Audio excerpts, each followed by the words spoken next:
नेमके आपण कुठे आहोत, आपण काय केलेलं आहे, पुढे काय करायला पाहिजे, ही संपूर्ण माहिती देणं मला असं वाटतं हे माझं कर्तव्य आहे. आणि नाहीतरी आपलं नातं आता एक वेगळं निर्माण झालेलंच आहे. पहिल्या प्रथम मी आपल्याला सर्वांना खरोखर मनापासून धन्यवाद देतो आहे. कारण वर्ष दीड वर्ष अत्यंत अवघड असलेली गोष्ट आपण जिद्दीने आणि निश्चयाने पाळत आहात, ती म्हणजे स्वतःवरती काही बंधनं. आणि त्या बंधनाचा परिणाम आपल्याला अनुभवायला येतो आहे. पुढे काही बोलण्याच्या आधी नक्कीच एक 8-10 दिवसापूर्वी जे एक वादळ, आता ही वादळाची नावं कोण ठेवतं, कसं ठेवतं, काही वेळेला त्याचे उच्चार कसे करायचे, हा सुद्धा एक मोठा प्रश्न असतो. पण ते वादळ हे आपल्या किनारपट्टीला स्पर्श करून गेलं. असं म्हटलं जातं की गेल्या काही दशकातलं सगळ्यात भीषण असं ते चक्रीवादळ होतं. आपण त्या मानाने सुदैवी ठरलो की आपल्याला ते स्पर्शून गेलं. पण गुजरातला मात्र पूर्ण ताकदीनिशी ते धडकलं.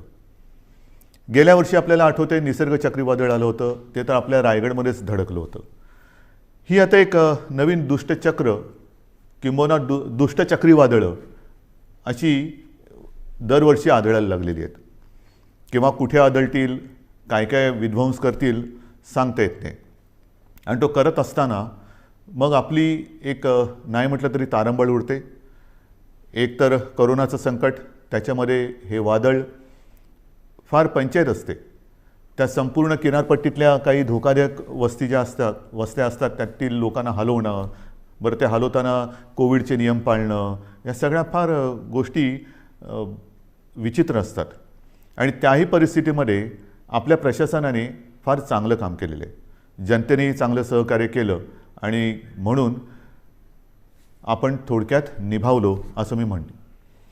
आता प्रश्न येतो की हे वादळ आपल्याला स्पर्शून जरी गेलं तरी त्यांनी द्यायचा तो फटका दिलेलाच आहे. मी रत्नागिरी सिंधुदुर्गला जाऊन आलो. हो, मी धावता दौरा केला. कारण मी तिथे गेल्यानंतर एकतर हे वादळ येण्याच्या आधीपासून साधारणतः मिनटाला माहिती तर मी घेतच होतो. वादळ धडकल्यानंतरसुद्धा ते किती प्रमाणात कुठे काय काय धडकलं, म्हणजे त्याचा जोर जेव्हा आपल्याकडे स्पर्शून जाताना होता, वाऱ्याचा वेग किती आहे, काय किती आहे, हे सगळं मी पूर्ण लक्ष ठेवून होतोच. आणि मग तिथे जाऊन बघितल्यानंतर नुकसान किती झाले ह्याची कल्पना आली. घरावरती झाडं पडलेली आहेत, म्हणजे पडली होती. त्याच्यानंतर काही ठिकाणी वीज पुरवठा खंडित झाला होता. मग आता नुकसान भरपाईची एक गरज असते. ती नुकसान भरपाईची सुद्धा आपण घोषणा केलेली आहे. आणि घोषणा नुसती नाही तर प्रत्यक्ष द्यायला आता ती सुरुवातसुद्धा होणार आहे. महत्त्वाचा मुद्दा असतो ह्याच्यामध्ये तो निकषांचा. मधल्या काळामध्ये माननीय पंतप्रधानांसमवेत जी एक बैठक झाली होती, त्या बैठकीत मी सांगितलं होतं की अशा या आपत्त्या येतात. आपत्ती मागून आपत्ती कधीतरी येते, पण कधी अशी आपत्ती आली, हे चक्रीवादळ आलं, मग पूर येतो, अतिवृष्टी होते, दुष्काळ असतो, तेव्हा केंद्राचे काही निकष आहेत, ज्याला NDRF आणि SDRFच्या निकषाप्रमाणे मदत हे एक परिमाण मानलं जातं. मी त्याही वेळेला विनंती केली होती आणि आता पुन्हा करतोय की ते जे परिमाण आहे, निकष आहेत, ते आता बदलायला पाहिजेत. कारण आता ते थोडे अपुरे पडायला लागलेले आहेत. आता ते निकष काही जरी असले तरी आपण मात्र याही वेळेला कोकणवासियांना आणि जे कोणी त्याच्यामध्ये, म्हणजे अगदी पालघरपासून जिथे जिथे हे नुकसान ज्यांचं झालेलं आहे, त्यांना गेल्या वेळेला वादळात जे निकष लावले ते निसर्ग वादळाचे निकष, त्याच्याप्रमाणेच आपण मदत जाहीर केलेली आहे आणि तशीच ती मदत त्यांना आपण देऊ. हा झाला मुद्दा संकट आल्यानंतर करण्याच्या मदतीचा. पण आता ही संकटं जर का वारंवार येणार असतील आणि असं दिसतंय, मग त्याला बदलतं हवामान म्हणा किंवा अन्य काही गोष्टी म्हणा, तर ही वादळ जर का आपल्याकडे दरवर्षी आपल्याला त्रास देणार असतीलच आणि तशी ती देत आहेत म्हटल्यानंतर काही ठिकाणी मात्र ह्या किनारपट्टीवरती कायमस्वरूपी काही उपाययोजना करण्याची गरज आहे. मग ही कायमस्वरूपी उपाययोजनामध्ये काय काय येतं, तर धूप प्रतिबंधक बंधारे आहेत की जेणेकरून लाटा आदळणार नाहीत. मग त्या परिसरामध्ये वीज पुरवठा खंडित होतो, कारण विजेचे खांबच्या खांब उन्मळून पडतात, झाडं उन्मळून पडतात, कधी तारांवरती झाडं पडतात आणि मग तारांबळ उडते आपली. तर अशा वेळेला भूमिगत तारा, म्हणजे ज्या वीज वाहक तारा असतात, वायरी असतात, त्या भूमिगत करणं, त्याला आता प्राधान्य देतो आहोत. नंतर भूकंपरोधक घरं काही ठिकाणी करावी लागतील.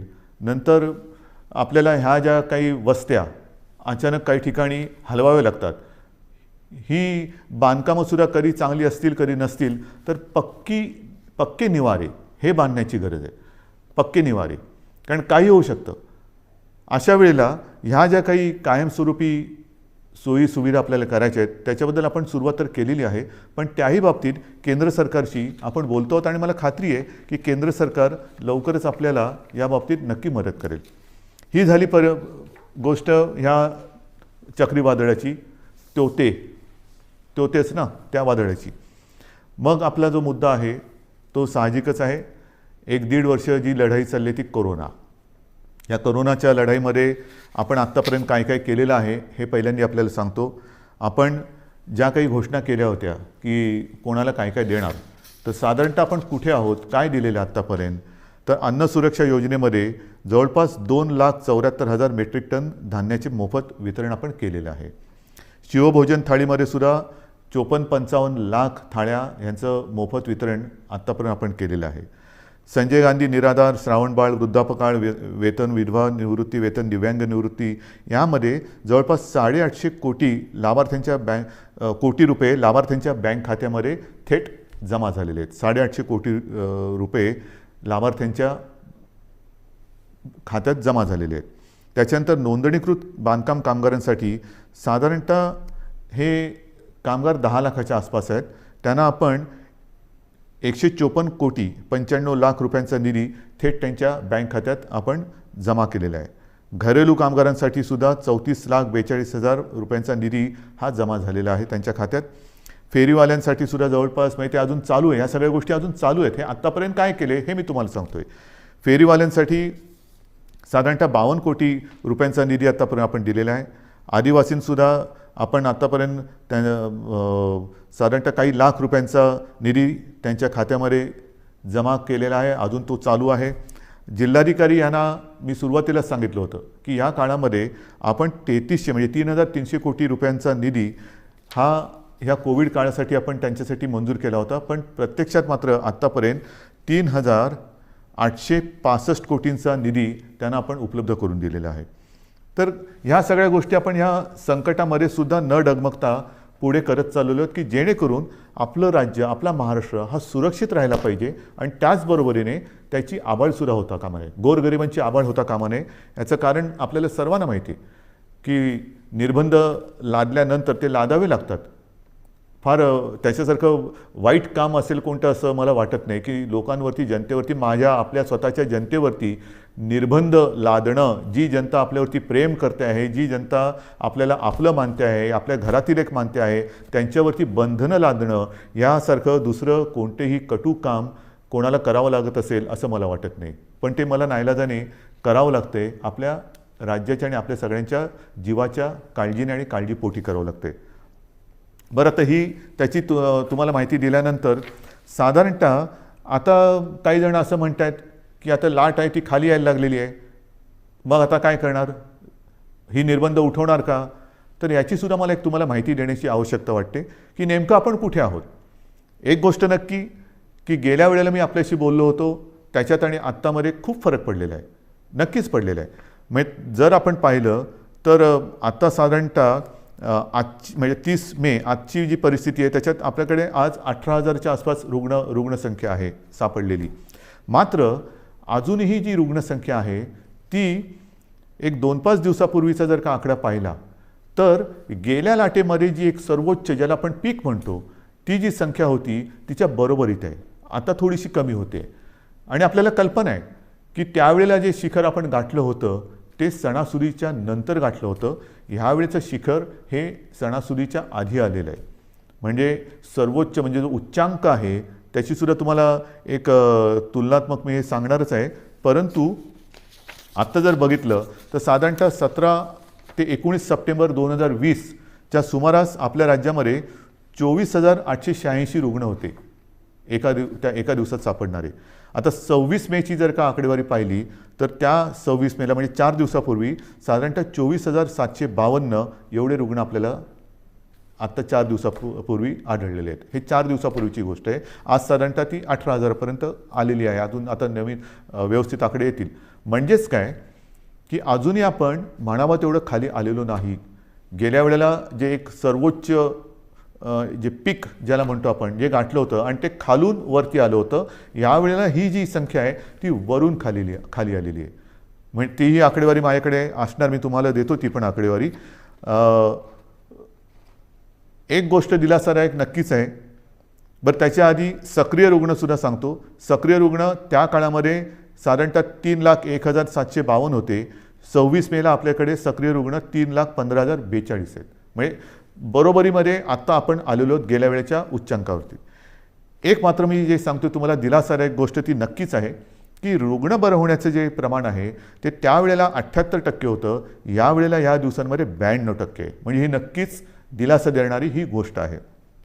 मृत्यूदरसुद्धा गेल्या वेळेला साधारणतः 2.65% होता, यावेळेला 1.62%. म्हणजे ही एक थोडीशी चांगली वाईट जी काय गोष्ट आहे ती तुम्हाला मी आपल्यासमोर मांडलेली आहे.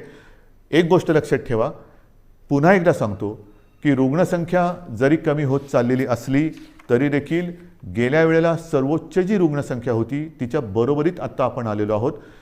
त्यावेळेनंतर आपण काही काळ अजूनही तेव्हा कडक लॉकडाऊन केला होता, हा ठेवलेला होता. आता आपण निर्बंध लावतो आहोत, कडक लॉकडाऊन आपण केलेला नाही. पण हे मी तुम्हाला सांगत असताना जशी ही रुग्णसंख्या काही ठिकाणी किंबहुना बऱ्याच ठिकाणी कमी होत चाललेली असली तरी देखील महाराष्ट्रामध्ये मात्र काही जिल्हे असे आहेत की त्या जिल्ह्यांमध्ये काही कारणं असतील, निर्बंध थोडेसे शिथिल असतील, थोडंसं एक मोकळीक लोक जास्त घेत असतील, काही जिल्ह्यात रुग्णसंख्या हलकीशी वाढताना दिसते आणि ती मला थोडीशी काळजीची गोष्ट वाटते. कारण शहरी भागामध्ये हे प्रमाण कमी होताना दिसतंय, ग्रामीण भागामध्ये हे प्रमाण हलकं वाढताना दिसतंय. हे प्रमाण आता आपल्याला ताबडतोब थांबवावं लागेल. याचं कारण असं की आपण जो एक अनुमान आहे आपल्याकडे की तिसरी लाट येऊ शकते, मग तिसरी लाट कोणात येणार, लहान मुलांमध्ये येणार का, आणखीन कुठे येणार का, तर तिसरी लाट ही अशी काय तारीख सांगून येणार नाही आहे. किती दिवसांनी येणार हे सुद्धा अनुमान आपल्याकडे नाही. हे संपूर्णपणे आपल्या वागणुकीवरती अवलंबून असणार आहे. व्हायरस तर आजही आहे. एक मुळामध्ये महत्त्वाचा फरक आणखीन लक्षात घेण्यासारखा आहे की गेल्या वेळेला जी लाट आली होती त्या लाटेतला व्हायरस आणि ह्या लाटेतला व्हायरस ह्याच्यामध्ये एक फरक पडलेला आहे. आपल्याला सर्वांना कल्पना आहे की आपल्याकडे म्युटेशन झालेलं आहे, म्हणजे त्या विषाणूंनी आणखीन एक अवतार घेतलेला आहे. आणि आता हा नवीन अवतारधारी विषाणू जो आहे त्यांनी अन्य काही देशांसमोर प्रश्नचिन्ह उभं केलेलं आहे की हिंदुस्थानातून आलेली लोक हे व्हायरस तर घेऊन येत नाहीत ना, कारण हा जो व्हायरस आहे तो फार वेगाने पसरतो, झपाट्याने ग्रासून टाकतोय. म्हणजे संसर्ग किंबहुना संसर्गित करण्याचा जो वेग आहे तो गेल्या विषाणूपेक्षा प्रचंड आहे, काही पटींमध्ये आहे. तो पटकन पसरतोय, वेगाने पसरतोय, झपाट्याने पसरतोय. आणि एकदा का ग्रासलं तर आणखीन एक गोष्ट थोडीशी या काळामध्ये लक्षात आलेली ती म्हणजे झपाट्याने तो ग्रासून टाकतोय, मात्र बरं व्हायला किंबहुना रुग्णाला बरं व्हायला उशीर लागतोय. ऑक्सिजनची आवश्यकता ही यावेळेला नक्कीच वाढली, कारण संख्या वाढली होती. जशी ऑक्सिजनची आवश्यकता वाढली त्याचप्रमाणे ऑक्सिजनची आवश्यकता नुसतीच वाढली नाही, तर ऑक्सिजनची आवश्यकता काही काळ म्हणजे दीर्घकाळ लागली. एखाद्या रुग्णाला ऑक्सिजनची आवश्यकता लागलीच तर काही जण सुदैवी आहेत ते पटकन त्यातनं निघाले बाहेर, पण काही जण हे ज्याला आपण लॉंग कोविड म्हणतो ते रुग्ण ह्या वेळेच्या लाटेमध्ये थोडे प्रमाणात गेल्या वेळेपेक्षा जास्त आढळत आहेत. तर ही एक नाही म्हटलं तरी तुम्हाला मी वस्तुस्थिती सांगितली की गेल्या वेळेची लाट आणि ह्या वेळेची लाट. आता तिसरी लाट त्याच्याबद्दल मी तुम्हाला नंतर सांगणारच आहे. पण ह्या निमित्ताने आता मध्ये हा जो काही उतार आलेला आहे त्या उतारामध्ये आपल्याला गेल्या वेळेला असं वाटलं होतं की किती वाढले, हां ठीक आहे, दिवसाला 24,000 सापडले होते ना, त्याच्यापेक्षा पण कितीतरी आपण बेड्स वाढवलेले आहेत. त्या बेडची पण संख्या माझ्याकडे आहे, मी तीही तुम्हाला तेव्हा सांगितली होती की साधारणतः आता टेस्ट करणाऱ्या ज्या प्रयोगशाळा आहेत ह्या अगदी सुरुवातीला 2-1 होत्या, ह्याही तुम्हाला माहिती आहेत.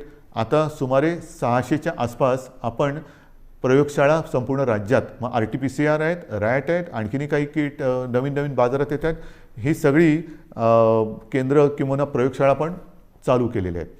ICU बेड्स वाढवलेले आहेत, ऑक्सिजन बेड्स वाढवलेले आहेत. साधारणतः गेल्या वेळेला 3,60,000 होते ते आता 4-4.5 लाखापर्यंत एकूण बेड्स गेलेले आहेत. हे जरी सगळं करत असलो तरी एका गोष्टीची आपल्याला फार आवश्यकता आहे आणि ती जेव्हा आत्ता यावेळेला जाणवली ती म्हणजे ऑक्सिजन. मला अजूनही ते दिवस आठवले का घाम फुटतो. ऑक्सिजन आता काही तासापुरताच राहिलेला आहे. ऑक्सिजन केवळ आज रात्रीपुरताच राहिलेला आहे. अशी जेव्हा फोन हॉस्पिटलमधनं किंवा जिल्ह्यातनं येत होते तेव्हा संपूर्ण आपल्या प्रशासकीय यंत्रणेचे धाबे दणाणत होते. करायचं काय हा मोठा प्रश्न होता. ह्याचं कारण तुम्हाला सर्वांना मी मागेही सांगितलेलं आहे की आपल्या राज्यात ऑक्सिजन निर्मितीची क्षमता ही साधारणतः 1200 मेट्रिक टन आहे. 1200 ते 1250. आता आणखीन त्याच्यामध्ये काही जणांनी जसं काही साखर कारखान्याने ऑक्सिजन निर्मिती सुरू केलेली आहे, काही हॉस्पिटलमध्ये PSA प्लांट लागलेले आहेत. असे सगळे मिळून एक 1250 होतं तर 1300पर्यंत गेलेलो असू. पण प्रत्यक्ष आपल्याला यावेळेला ऑक्सिजनची आवश्यकता लागली ती 1700 मेट्रिक टन दर दिवसाला. मी आपण निर्मिती करत होतो 1200, त्याच्यामध्ये 500 अधिक लागले. बरं, या 1200मध्ये आपण उद्योगाचा ऑक्सिजन, ज्या उद्योगाला ऑक्सिजनची आवश्यकता लागते तो ऑक्सिजन पूर्ण बंद करून संपूर्ण ऑक्सिजन आरोग्यासाठी आणि या रुग्णांसाठी वापरला. तोही कमी पडला आणि मग मात्र जी काय आपली तारंबळ उडाली होती की जामनगरमधनं मागो, भिलईतून मागो, रूरकेलामधून मागो, म्हणजे काही शेकडो ते काही हजारो किलोमीटर अंतरावरून आपल्याला ऑक्सिजन आणावा लागत होता. आजही तो आपण आणतो आहोत तसं पाहिलं तर. आणि आपल्याला कल्पना आहे, आपण बातम्यात पाहिलं असणार की इथून रिकामे टँकर्स हे केंद्राच्या मदतीने एअरलिफ्ट करून ते जे ऑक्सिजन प्लांट बाहेरच्या राज्यात आहे तिथे नेत होतो आणि ते भरल्यानंतर मात्र आपल्याला ते रस्त्याने किंवा ट्रेनने आणावे लागत होते. ही संपूर्ण जी काय यातायात होती हे कशी आपण निभावून नेली ती त्या सगळ्या प्रशासकीय यंत्रणेचं एक कौतुक करावं लागेल. ऑक्सिजन ऑडिट करून ऑक्सिजनची गळती म्हणजे अतिरिक्त ऑक्सिजन जिकडे वापरला जात होता त्याच्यावरती निर्बंध आणले. हे सगळं फार तारेवरची कसरत होती. आणि मग माझ्या मनामध्ये आहे ते हेच आहे की जर का आत्ताचा जो अवतार बदललेला विषाणू आहे तो अजूनही पूर्ण त्याला आपण काबूत आणलेलं नाही. गेल्या वेळेच्या उच्चांकाच्या बरोबरीने आज आपली रुग्णसंख्या आहे. यावेळेला तो जर का सुटला आणि काही पटीत आलेली लाट होती, म्हणजे यावेळेला साधारणतः तुम्हाला कल्पना आहे 66-67 हजार रुग्ण हे दर दिवशी आढळत होते. म्हणजे गेल्या वेळेला 24,000 होते, यावेळेला 66-67 हजार दर दिवशी रुग्ण आपल्याला आढळत होते, पॉझिटिव्ह रुग्ण आपल्याला सापडत होते.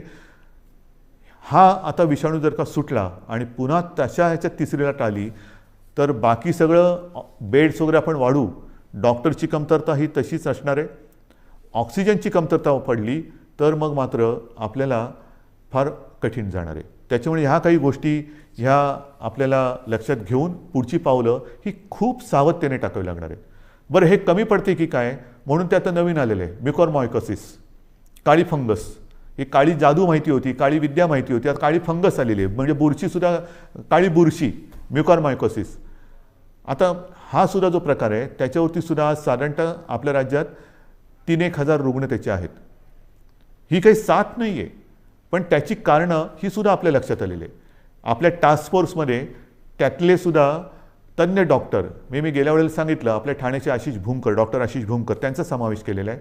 असे त्या विषयातले तज्ज्ञ डॉक्टर आपण वेळोवेळी ह्या टास्क फोर्समध्ये घेतो आहोत, त्यांचं मार्गदर्शन घेतो आहोत आणि उपाययोजना, उपचार पद्धती कशी असायला पाहिजे, कशामुळे म्युकॉरमायकोसिस होतो. तर एक जे कारण त्यांनी सांगितलं ते म्हणजे साधारणतः या कोविडच्या काळात, म्हणजे ज्याला कोविड होतो, करोना होतो, त्या रुग्णामध्ये साखरेचं प्रमाण वाढतं. हा करोनाचा एक कदाचित साईड इफेक्ट असेल.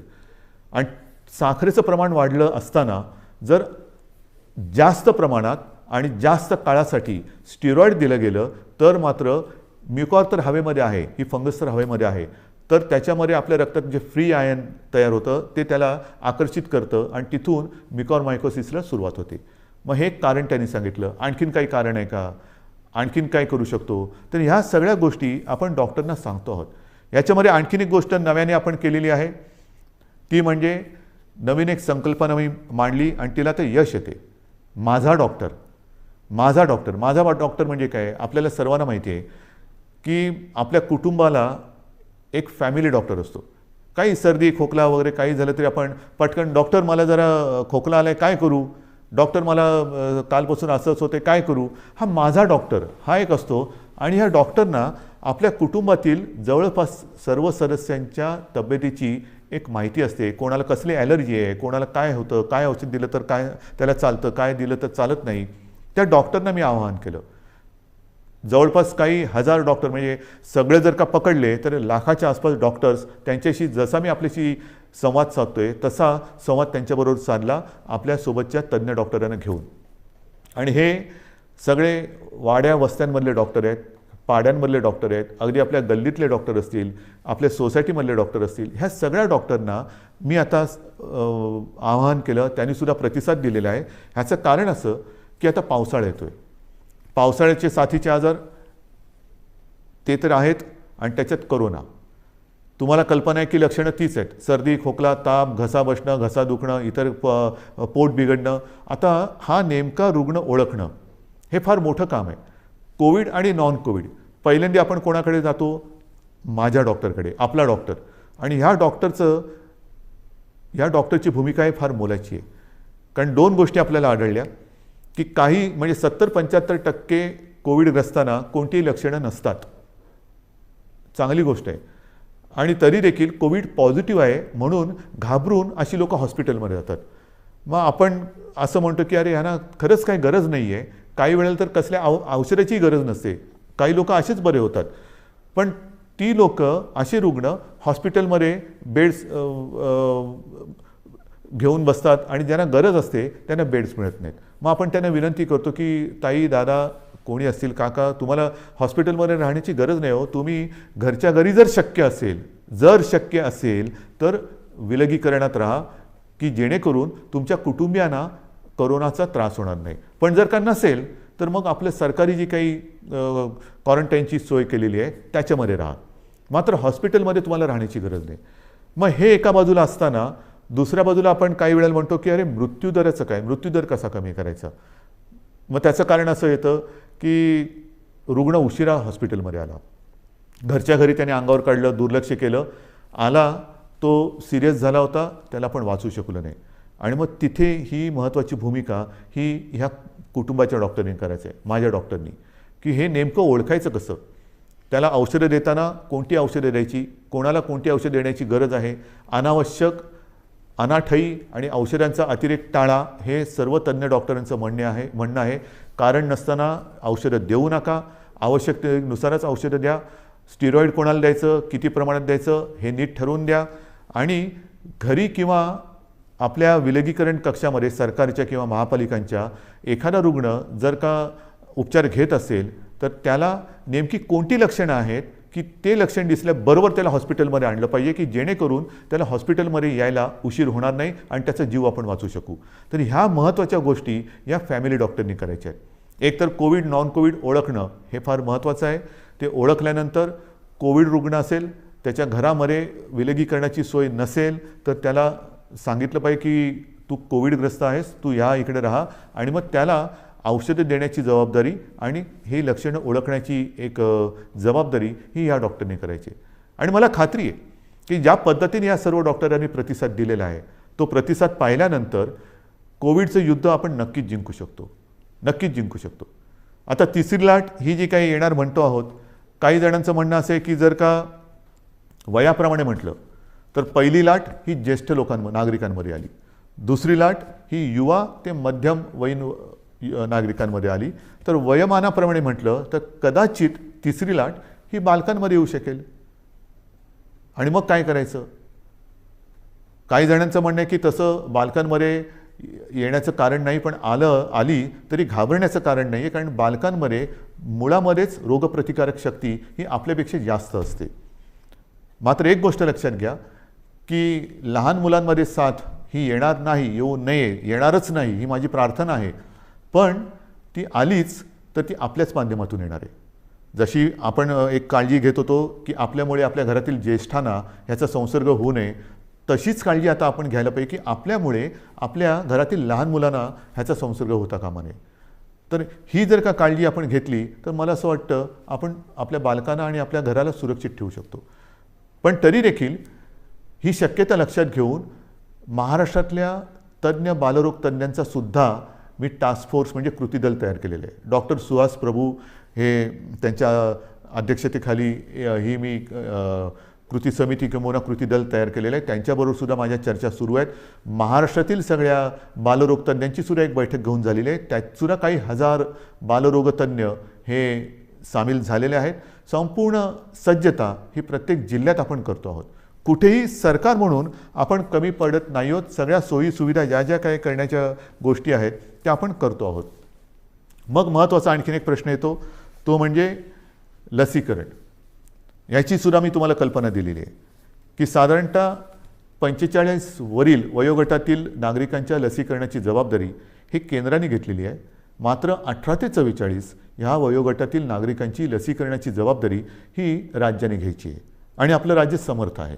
मी पुन्हा एकदा सांगतो, साधारणतः 18 ते 44 वयोगटातील 6 कोटी नागरिक आपल्या राज्यामध्ये आहेत आणि त्या प्रत्येकाला 2 डोस हे जे द्यावे लागणार आहेत, 2 डोस म्हटलं तर 12 कोटी डोस लसीचे घेण्याची एक रकमी एका चेकनी आपली तयारी आहे.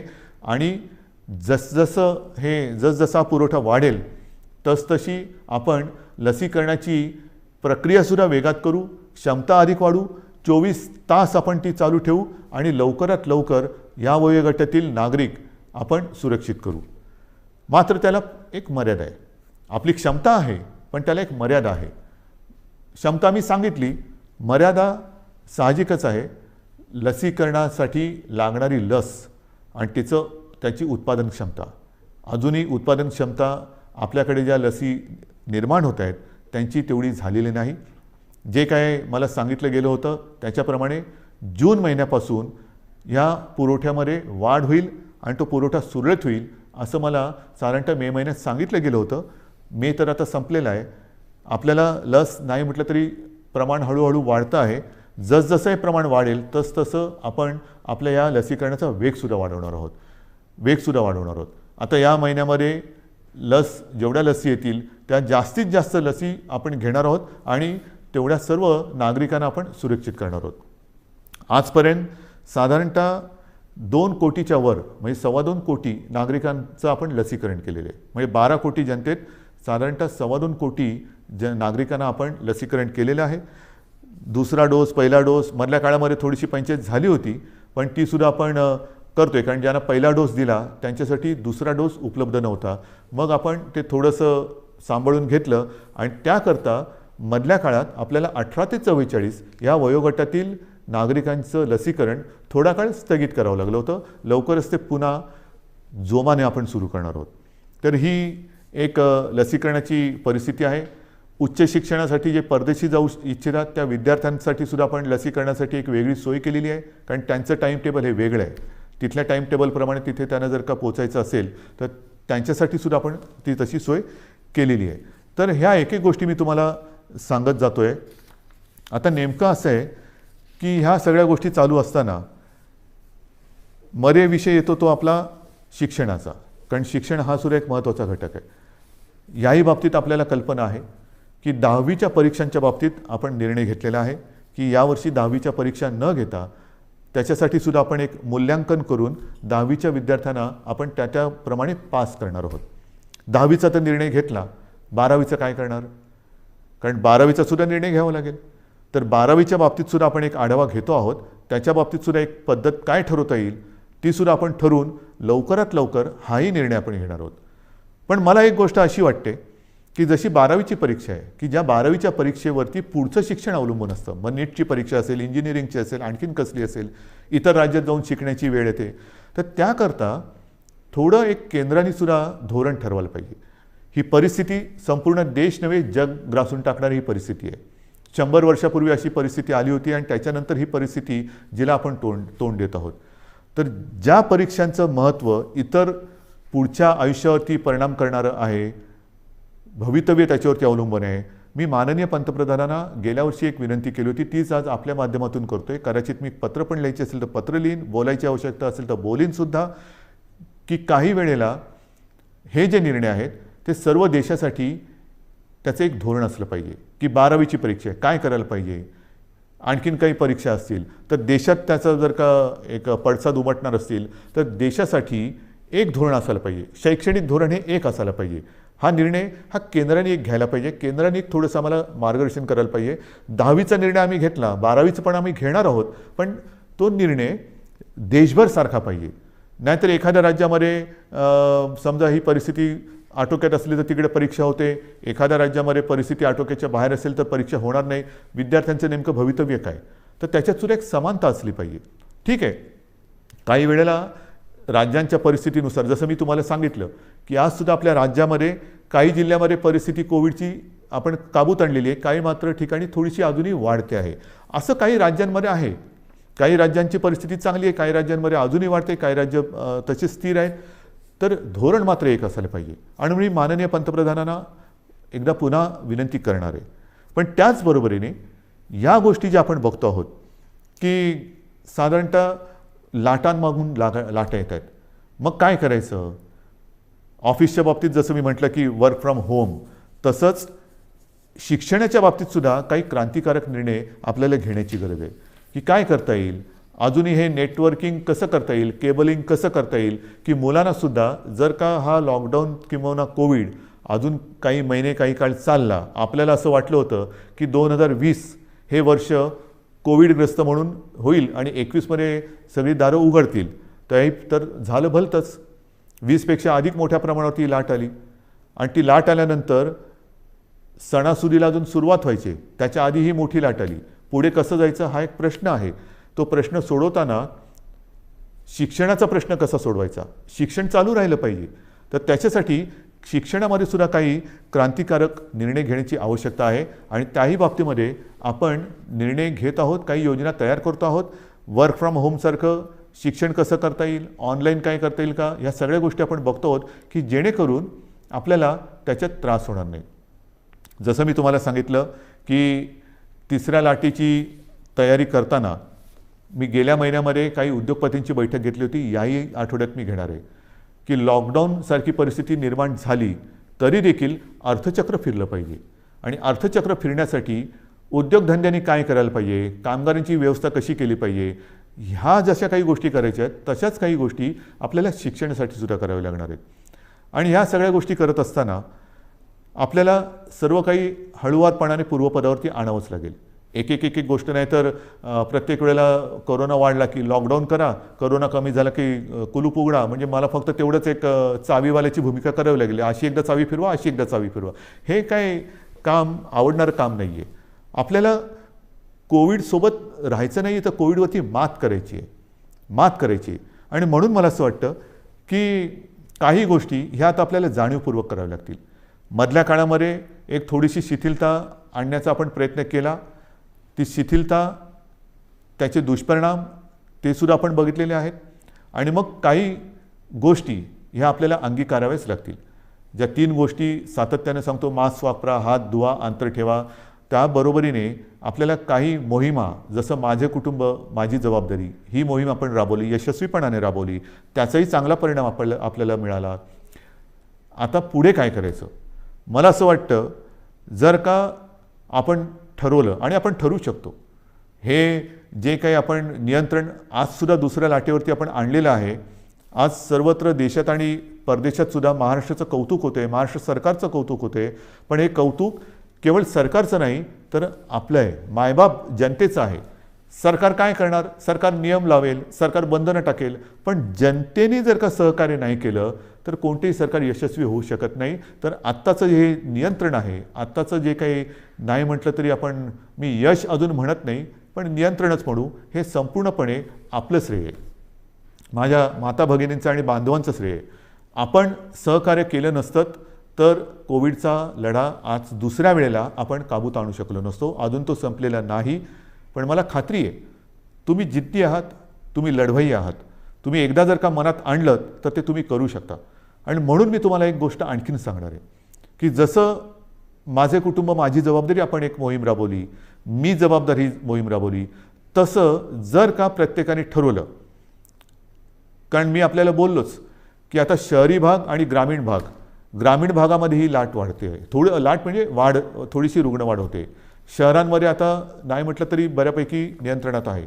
पण शहरं काय आणि गाव काय, प्रत्येकाने जर का ठरवलं की मी माझं गाव करोनामुक्त करीन, करोनामुक्त गाव, आपण नाही करू शकत.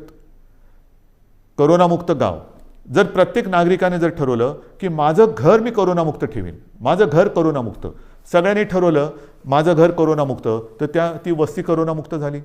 सर्व वस्त्यांनी जर ठरवलं की आपण करोनामुक्त राहायचं, गाव करोनामुक्त झालं. गावाने सर्व ठरवलं तालुका करोनामुक्त होणार, जिल्हा करोनामुक्त होणार, सर्व राज्य करोनामुक्त होईल. आणि होऊ शकतं, झालेलं आहे. माझ्यासमोर आता 3 नावं आहेत. एक तर आपल्याला सर्वांना कल्पना आहे, आपले पोपटराव पवार, हिवरे बाजार, त्यांनी त्यांचं गाव करोनामुक्त केलेलं आहे. त्याचबरोबरीने 2 तरुण मुलं आहेत, मला कौतुक आहे त्यांचं, नवीन सरपंच आहेत. एक आहे ऋतुराज देशमुख, सरपंच घाटणे, तालुका मोहोळ, आणि दुसरी आहे कोमलताई करपे, ह्या सुद्धा आंत्रोळी तालुका दक्षिण सोलापूरच्या. ह्या तिघांनी, म्हणजे पोपटराव पवारांनी तर केलंच, पण ह्या दोघांनी 2 तरुण मुलं आहेत, ह्या दोघांनी आपापलं गाव करोनामुक्त केलं आहे. मग ही मुलं करू शकतात तर आपण नाही करू शकत. आजपासून आपण निश्चय केला पाहिजे की गाव करोनामुक्त करायचं, करोनाला थारा द्यायचा नाही. संपूर्ण सरकारी यंत्रणाही तुमच्यासोबत आहे. ज्या ज्या काही गोष्टी केल्या, मी या तिघांशी बोलणार आहे, पोपटरावांशी बोलणार आहे, ऋतुराजशी बोलणार आहे आणि कोमलताईशी सुद्धा बोलणार आहे की काय नेमकं तुम्ही केलं.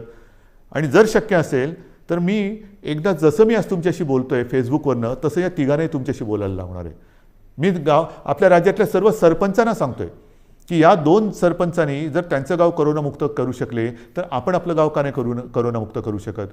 आणि हा निश्चय जोपर्यंत आपण करत नाही तोपर्यंत ही नुसती उघडझाप जशी ती गेलेली ट्यूबलाईट, कधी उघडझाप कधी पेटते, कधी बंद होते, कधी पेटते, ही अशा ट्यूबलाईटसारखं नको. आपल्याला लख्ख प्रकाश टाकायचं आहे. जे काय करायचं ते लख्ख प्रकाशात करायचं. तर आपल्याला करोनामुक्त गाव ही मोहीम आजपासून आता राबवायची.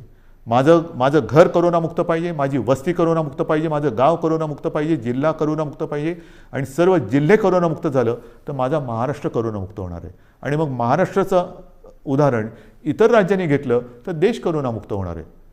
सुरुवात कोणीतरी करायला पाहिजे, ती सुरुवात महाराष्ट्राने करायला पाहिजे. कारण दरवेळेला आपण म्हणतो की महाराष्ट्र हा देशाला दिशा दाखवतो, ही दिशा आता दाखवण्याची वेळ आलेली आहे. गाव आपल्याला करोनामुक्त हे करावंच लागेल. आणि हे मला खात्री आहे की आपण केल्याशिवाय राहणार नाही. आज मी आपल्याशी बोलताना पावसाळा तोंडावर आहे, कृषीचा हंगाम सुरू होतोय. हंगाम सुरू होतं म्हटल्यानंतर मला तमाम शेतकरी दादांना सांगायचं आहे की गेल्याही वर्षी महाराष्ट्राच्या अर्थव्यवस्थेला तुम्ही मोठा हातभार लावलेला आहात. शेती आणि शेतीविषयक सगळे व्यवहार हे आपण थांबू दिले नव्हते, याही वेळेला थांबू देणार नाही आहोत. मग तुमचे बियाण्यांची दुकानं असतील, खतापाण्याची दुकानं असतील, इतर अवजारांची दुकानं असतील, तीसुद्धा आपण, इतर काही दुकानं आपल्याला बंद ठेवावी लागली तरी ही दुकानं आपण बंद ठेवणार नाही आहोत. मात्र त्याला थोडंसं एक वेळेचं बंधन ठेवावं लागणार आहे. पण हे करताना कृपा करून गर्दी होऊ देऊ नका. एकतर स्वतः तोंडाला मास्क लावा. या हंगामामध्ये मग नांगरणी असेल, पेरणी असेल, अमुक असेल, तमुक असेल, मग उद्या कापणी होईल, अमुक होईल, मग शेतमजूर इकडे तिकडे यायला जायला लागतील. पण ही सगळी जी वर्दळ आहे ती वर्दळ करताना कोरोनाविषयक ज्या काही नियमावली आहेत त्या कृपा करून पाळा. कारण आपण केवळ राज्याचेच नव्हे तर देशाचे अन्नदाते आहेत. आणि अन्नदात्याचं जर का आरोग्य बिघडलं तर देशाचं आरोग्य बिघडलं. आपण अन्नदाते आहात, आपण सुरक्षित राहा. आपल्याला संपूर्ण सहकार्य सरकार करतं आहे, सरकार करेल. आपल्या कृषीविषयक ज्या काही गोष्टी असतील त्याच्यावरती कोणतीही बंधनं आपण टाकत नाही आहोत. ते सगळे व्यवहार, सगळ्या गोष्टी ह्या व्यवस्थित चालू राहतील. फक्त एकच अट आहे, कृपा करून ही बंधनं पाळा आणि गर्दी होऊ देऊ नका. शेवटी मी एकच सांगेन की ही दुसरी लाट ही अपेक्षेपेक्षा फार मोठी होती. या दुसऱ्या लाटेमध्ये अनेक जणांनी आपले आप्तस्वकीय गमावलेले आहेत, कुटुंबीय गमावलेले आहेत, अगदी मित्र परिवारातले काही मित्र गमावलेले आहेत. यामध्ये काही बालकं ही अनाथ झालेली आहेत, काही पालकांनी आपली बालकं गमावलेली आहेत. फार विचित्र आहे, ही साथ फार विचित्र आहे. आणि ही साथ एवढी वाईट आहे की हा म्हणता ओळखीपाळखीची माणसं ही आपल्याला सोडून गेलेली आहेत. यापुढे मात्र असं होऊ देता कामा नये.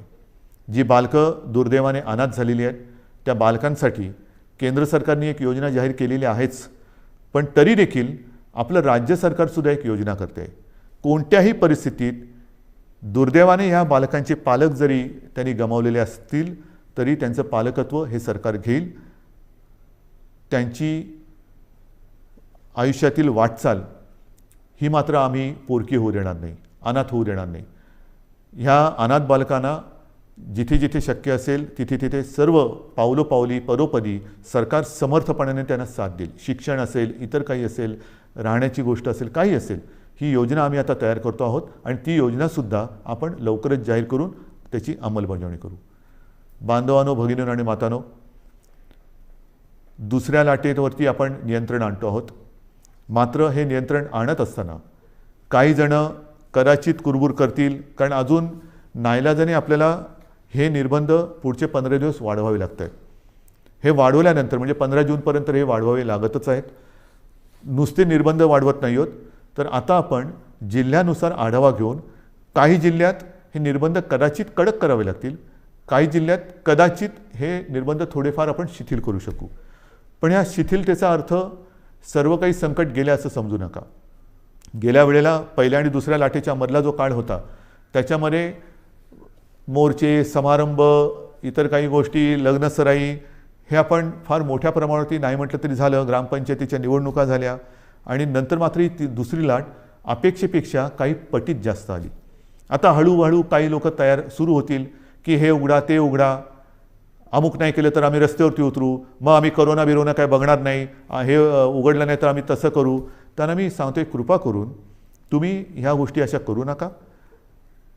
मला पूर्णपणे माहिती आहे की हे संकट फार विचित्र आहे, पण नुसतं हे संकट आता कमी झाले म्हणून घाईगर्दीने रस्त्यावरती उतरू नका.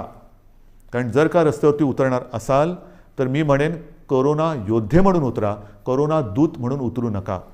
जरा सरकारला तुम्ही जर का असं सांगणार असाल की अमुक नाही केलं तर आम्ही रस्त्यावरती उतरू, तर मला नम्रपणाने सांगायचं आहे की कोरोनाची साथ हा सरकारी कार्यक्रम नाही, ही सरकारी योजना नाही. कोरोनाची साथ ही सरकारी योजना नाही की जिच्या विरोधासाठी तुम्ही रस्त्यावरती उतरावं.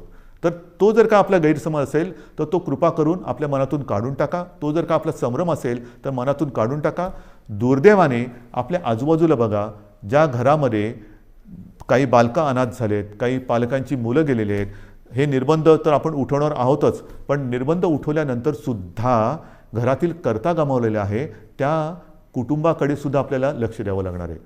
तर हे रस्त्यावरती उतरणं म्हणजेच तिसऱ्या लाटेला आमंत्रण देणं आहे. तर त्या तिसऱ्या लाटेचे आमंत्रक आपण होऊ नका. तिसऱ्या लाटेचे निमंत्रक आपण होऊ नका. कारण माझ्यासमोर संपूर्ण महाराष्ट्रातल्या जनतेच्या जीवनाचा प्रश्न आहे, आयुष्याचा प्रश्न आहे.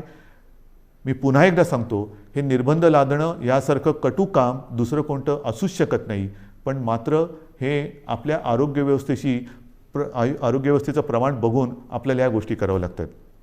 अजूनही ऑक्सिजनची व्यवस्था आपण वाढवतोय. मिशन ऑक्सिजन हा एक कार्यक्रम घेतला आहे, जरूर घेतला आहे. काही ठिकाणी आपण प्लांट्स लावायला सुरुवात केलेली आहे, पण छोटे, मध्यम आणि मोठे असे प्लांट लावायला साधारणतः 3 महिने ते 18 महिन्यापर्यंत हा कालावधी लागू शकतो आहे. तो लक्षात घेता आपल्याला फार हळुवारपणाने एक एक गोष्टी ह्या उघडत जाव्या लागणार आहेत. आणि म्हणून आजपर्यंत आपण जसं सहकार्य केलं तसंच सहकार्य साहजिकच आहे.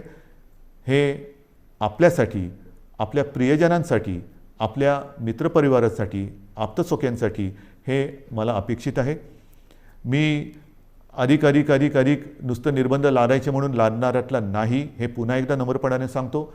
मात्र काही वेळेला हा बदललेला विषाणूचा अवतार बघून आपल्याला फार हळुवारपणाने हे निर्बंध उघडावे लागतील. विशेष म्हणजे तिसरी लाट जर का काही तज्ज्ञांच्या मते मुलांमध्ये येणार असेल तर पुन्हा हा काळ शाळा सुरू होण्याचा आहे. हाही एक विचार आपल्याला करावा लागणार आहे. या सगळ्या गोष्टीचा विचार करून तिसऱ्या लाटेचा प्रभाव किंबहुना तिसरी लाट येऊच नये त्याच्यासाठी प्रयत्न करणं गरजेचं आहे. आणि मला खात्री आहे, मी पुन्हा एकदा सांगतो की करोनामुक्त गाव ही योजना जर का आपण सफल केली तर तिसरी लाट आपण येऊच देणार नाही. कारण कारण 2 वेळा आपण हे करून दाखवलेलं आहे. पहिली लाटसुद्धा आपण नियंत्रणात आणून दाखवली, दुसरी लाटसुद्धा आपणच नियंत्रणात आणून दाखवली. आता 2 वेळेचा अनुभव लक्षात आल्यानंतर काय केल्यानंतर काय होतं, त्याच्यामुळे काय करावे आणि काय करू नये हे आपल्याला चांगलं कळलेलं आहे. आणि ते कळल्यानंतर मला खात्री आहे सगळ्यांनी जर का जिद्दीने ठरवलं की माझं घर मी करोनामुक्त करेन, माझं गाव मी करोनामुक्त करेन, माझं जिल्हा करोनामुक्त करेन, माझं राज्य करोनामुक्त करेन, हा जर का निर्धार आपण केला तर तिसरी लाट आपण येऊ देणार नाही आणि ती येऊ देऊ नका अशी एक विनंती करून तूर्त मी आपली